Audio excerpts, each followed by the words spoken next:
ताई माँ को लगता है कि ईसा अपशगुन है, जिसने न केवल सूरज को छोड़ा बल्कि उसने हमें नीचा दिखाया है। ताई माँ यह फैसला करती है कि वह अपने बेटे सूरज के लिए ईसा से अच्छी लड़की ढूंढ कर लाएंगी। अगली सुबह आंगन में ताई माँ घर के सभी सदस्यों को बुलाती है और कहती है कि सूरज सिर्फ उनका बेटा ही नहीं बल्कि वह इस शहर का आईएएस ऑफिसर है। उसकी जिंदगी में अब ईसा की कोई जगह नहीं, जिसने उसको गुंडा कहकर ठुकरा दिया था। अब मैं सूरज की दूसरी शादी करने का फैसला कर चुकी हूँ, जो हमारे खानदान की मर्यादा और सूरज के पद के लायक हो। जैसे ही ईसा को बंटी से यह खबर मिलती है कि ताई माँ सूरज की शादी किसी दूसरी लड़की से कराने का फैसला कर चुकी है, ईसा के पैरों तले जमीन खिसक जाती है। ईसा जानती है कि ताई माँ उसे कभी नहीं माफ करेंगी, लेकिन वह अपने सूरज को इस तरह किसी और का होते हुए देख चुप नहीं बैठ सकती। इधर ताई माँ ने दूसरी शादी की रस्में शुरू कर दी है। घर में मेहमान आने लगे। सूरज चुपचाप एक कोने में खड़ा है। उसकी आंखों में ईसा की यादें हैं, लेकिन वह ताई माँ के सम्मान के आगे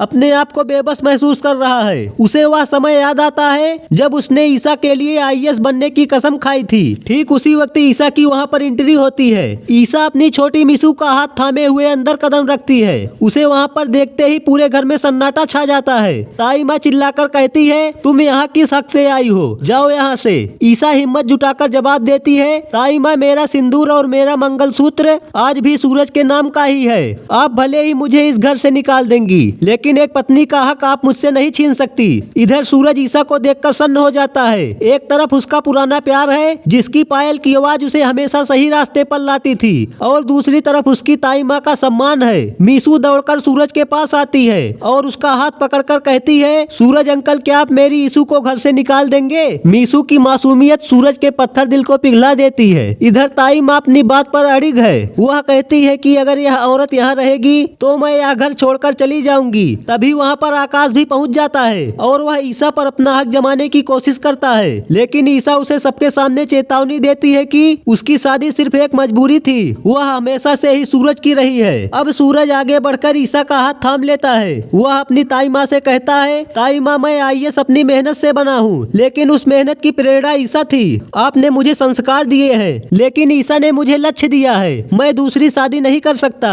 दोस्तों आपको क्या लगता है, क्या ताई माँ अपनी अपमान को भूलकर ईसा को फिर से अपने बहू के रूप में स्वीकार करेंगी? अपनी राय कमेंट में जरूर बताएं। और अगर आपको यह अपडेट पसंद आया हो तो वीडियो को लाइक करें और अपने चैनल नेक्स्ट एपिसोड इंडिया को सब्सक्राइब करना ना भूलें। धन्यवाद।